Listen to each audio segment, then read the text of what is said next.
అంటే మాకు అద్భుతాలు చేయి నమ్ముతామండి, మాకు మార్పు జరిగితే నమ్ముతామండి తరం ఉన్నప్పుడు. ఇప్పుడు కొంతమంది చూడండి, యేసుప్రభు ఎక్కడున్నాడు చూపించు అలాగ అడుగుతారు కదా. యేసుప్రభు ఉంటే మాకు తాగుడు మానిపించమనండి అని అంటారు.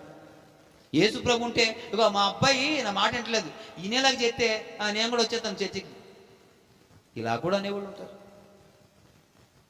ఈయన నమ్ముకోవడం కోసం దేవుడు దిగొచ్చేసి, బాబు అన్న మీ నాన్న మా చర్చికి వస్తాడంట, నువ్వు మానేసి నాన్న అని చెప్పాలి యేసుప్రభు వచ్చి. అప్పుడు అయ్యగారు ఏం చేస్తాడు, నా కొడుకు మారాడు, వస్తానులేవయ్యా ఒక వారం.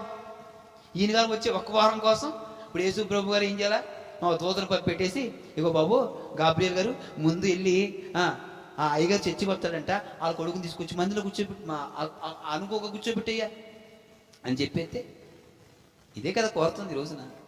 రోగం తగ్గిపోయిన తర్వాత వస్తామండి అనేవాళ్ళు లేరా? నేను అంటాను, జరిగిన తర్వాత వస్తావన్న నీ స్వార్థ భక్తికి దేవుడు ఏ కార్యం చేయడు. హలో, జరిగిన తర్వాత చేస్తాననే ఆ కార్యానికి ప్రభు దిగిరాడు.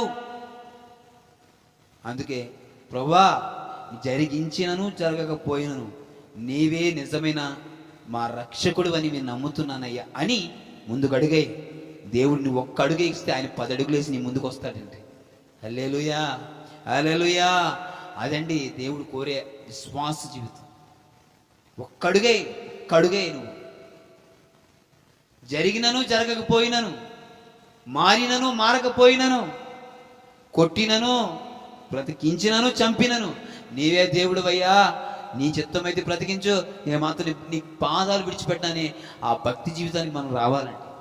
అప్పుడు దేవుడికి ఇష్టమండి, అప్పుడు దేవుడు కోరుకుంటాడు.